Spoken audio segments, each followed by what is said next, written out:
해병대원 특검법은 윤석열 대통령이 이미 지난 국회에서 거부권을 행사했습니다. 또 윤 대통령이 지난번 취임 2주년 기자회견에서도 부정적인 입장을 거듭 밝혀놓은 상태입니다. 한 전 위원장으로서는요, 경선 도전 일성이 윤 대통령 입장과 정면 배치되는 그런 주장이었던 겁니다. 여기에 한 전 위원장이 윤 대통령과의 관계를 사실상 공적 관계다 이렇게 규정한 것도 예사롭지 않게 들렸습니다. 가뜩이나 총선 과정에서 김건희 여사 문제 해법 등을 두고서 충돌을 했던 데다가 총선 후에 용산 식사 만남까지 불발이 돼서 지금 갈등설이 퍼져 있는 그런 상황이죠. 이렇기 때문에 한 전 위원장 당권 출사표를 던지면서 사실상 반윤 선언을 한 거 아니냐 이런 관측까지 나오고 있습니다. 네, 한 전 위원장은 출마 선언 이후 기자들과 만난 자리에서 윤 대통령과의 관계에 대한 질문이 나오자 공적 관계에 사적인 친소 관계가 관심 대상이 되고 그 여부가 공적 결정에 영향을 주면 안 된다고 생각한다는 담을 내놨는데요. 이 역시 윤 대통령이 앞서 자신과의 오찬을 거부한 한 전 위원장에 대해서 저와 20년 넘도록 교분을 맺어왔다면서 인연을 강조했던 것과는 또 다른 뉘앙스로 비춰 눈길을 끌었습니다. 당장 대통령실과 친윤계 쪽에서 불쾌감을 드러냈다 이런 보도도 나왔거든요.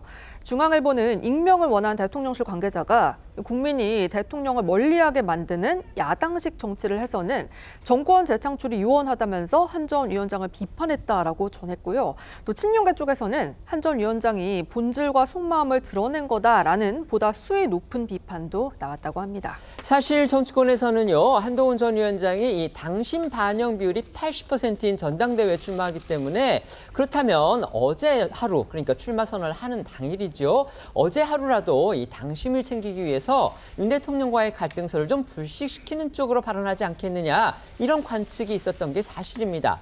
하지만 이런 예상을 뛰어넘는 강경 발언을 내놓았기 때문에 과연 그 배경과 속내가 뭔지 궁금해질 수밖에 없습니다. 그렇죠. 말씀하신 것처럼 정치권에서는 지난 이준석 당대표 사태도 그렇고 이 당정 갈등을 우려하는 지지층이 많은 상황이기 때문에 한 전 위원장이 굳이 이 반윤 후보로 비춰지지 않게 이 당정 갈등 소지를 없애는 그런 발언을 할 것이다라는 관측이 나왔었는데 그런데 이제 앞서 전해드린 대로 한 전 위원장은 이런 예상을 깨고 윤 대통령 입장과 정면 배치되는 이런 강경 발언을 쏟아냈습니다.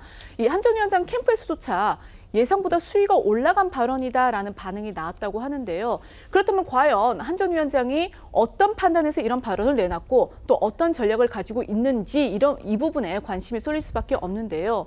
한 전 위원장 측에서는요. 야당의 전방위적 이 특검 공세를 이겨내려면 어쩔 수 없고 가장 합리적인 선택이었다라는 입장도 나왔다고 하고요.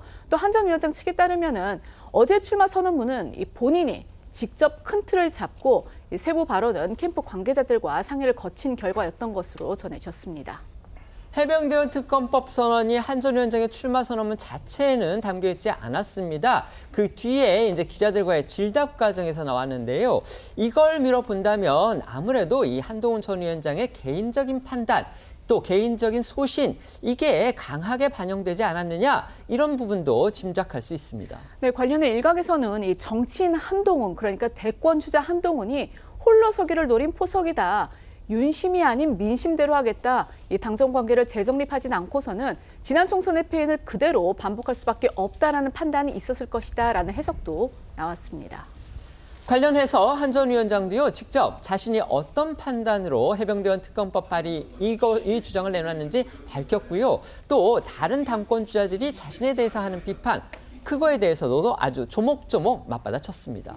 네, 앞서도 전해드린 대로 한 전 위원장 오늘 오전 라디오 인터뷰에 나섰는데요. 이 자리에서 해병대원 특검법 발의는 가장 합리적인 대안 제시라며 이런 대안 제시도 없이 이 난국을 종결시킬 수는 없다. 그럴 수 있을 것이라고 생각하는 다른 당권 주자들이 오히려 순진한 생각을 하고 있다고 반박했습니다.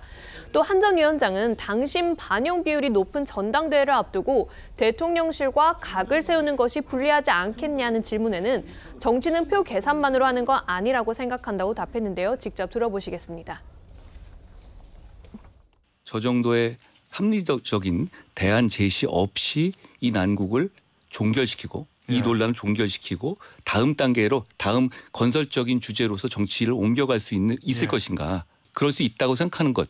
그게 오히려 순진한 발상 아닐까요? 당시 80일 예를 들어서 윤석열 대통령을 좀 지지한다고 봤을 때 차상병 특검법이나 대통령실과의 관계에 대해서 좀 대통령실과 각을 세우는 이 모습 이게 혹시 전당대회에서 좀 부담스럽진 않으세요? 표 계산해 봤을 때? 정치는 꼭 표 계산만으로 하는 문제는 아니라고 생각합니다. 그리고 저는 예. 빙빙 돌려 말해서 예. 말 다 끝나도 무슨 얘기했는지 서로 간에 해석해야 되고 훈민정음 해례본 만들어야 되고 이런 식의 화법을 좋아하지는 않습니다. 예. 전 선명하게 말씀드린 것이고